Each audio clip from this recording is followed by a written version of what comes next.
परमेश्वर के कलाम को लेकर जो बैठे हैं। लिखा रोमियो की पुस्तक 6 अध्याय 9 में, सब सुनेंगे, सब सुनेंगे, मुझे सुने। रोमियो 6 के 9 में लिखा कि मसीह मरे हुओं में से जी उठे, अब फिर नहीं मरेंगे। एक बार जब यीशु मसीह जी उठा है, बार बार नहीं मरता। आपको इसीलिए बताया जाता है कि आप अपने विश्वास को मरने ना दें, अपनी प्रार्थना को मरने ना दें, अपनी आराधना को मरने ना दें, और जो कुछ प्रार्थना में आपने परमेश्वर से मांगा है उसे मरने ना दें, क्योंकि आपको पता है मेरा परमेश्वर जीवित है, और अगर वो जीवित है तो मेरी हर एक बात को बेशक अब तक पूरी नहीं हुई, लेकिन अब पूरी करने वाला है यीशु मसीह के नाम में। अब देगा मुझे यीशु मसीह के नाम में, अब मुझे संभालेगा यीशु मसीह के नाम में, क्योंकि अब मेरे आशीष का समय शुरू हो चुका है। मजाक नहीं कर रही, आपको खुद को फील होगा बदल रहा है कुछ। दर्द लेकर आए थे, कुछ बदल गया है। टेंशन लेकर आए थे, कुछ बदल गया है। निराश होकर आए थे, चेहरे पे खुशी है, बदल रहा है। शरीर में दर्द लग रहा था, लेकिन आराधना करते करते उसने आपको छू लिया और चंगा कर दिया। ऑनलाइन चर्च बदल रहा है। इसका मतलब यीशु जी उठा है। अगर बदलाव है, आशीष जी उठी है।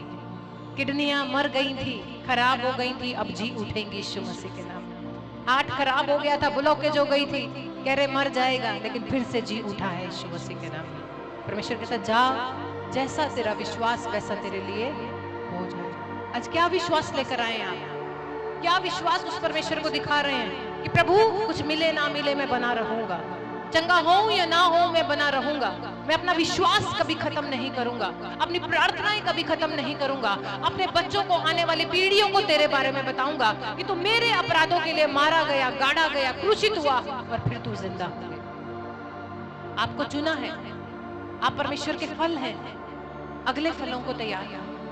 आपको प्रभु ने बचा लिया है, अब आपकी जिम्मेवारी है दूसरे लोगों को बचाने की। आपको प्रभु ने चंगा कर दिया है, अब आपका विश्वास लोगों को चंगा करे, आपकी गवाही लोगों को चंगा करे, आपका सुसमाचार लोगों को चंगा करे। आपका चर्च में आना, आपका बैठना, प्रार्थना करना साथ वाले को बदल दे यीशु मसीह के नाम में।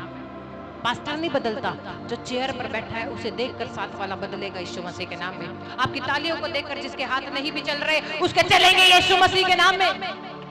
अगर कोई आमीन आपको देख रहा है, बार बार ये आमीन बोल रहा है, तो मैं भी बोलूंगा, क्योंकि अगर ये बोल रहा है तो इसमें कोई तो पावर है।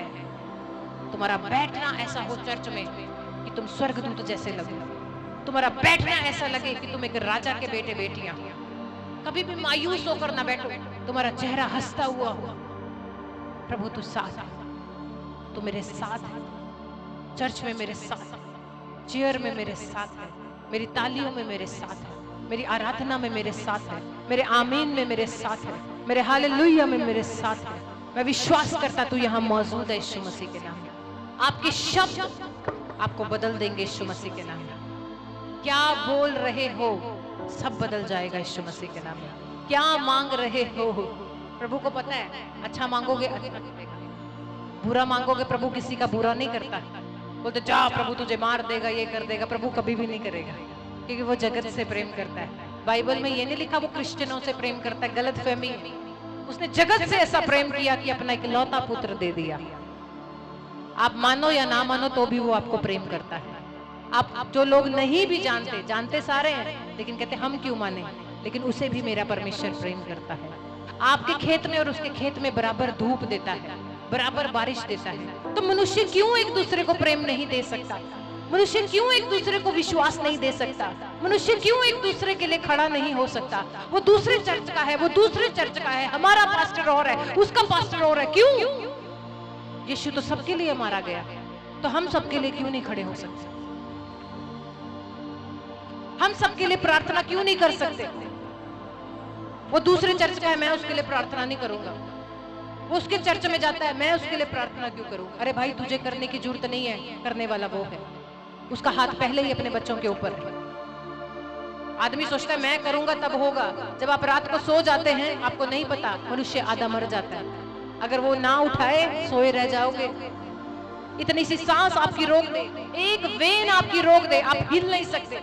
थोड़ा सा पैर मनुष्य का सो जाता है, वो हिल नहीं सकता। तो किस चीज का घमंड करना है भाई? क्या घमंड करोगे? क्या लेके आए थे जो लेकर चले जाओगे?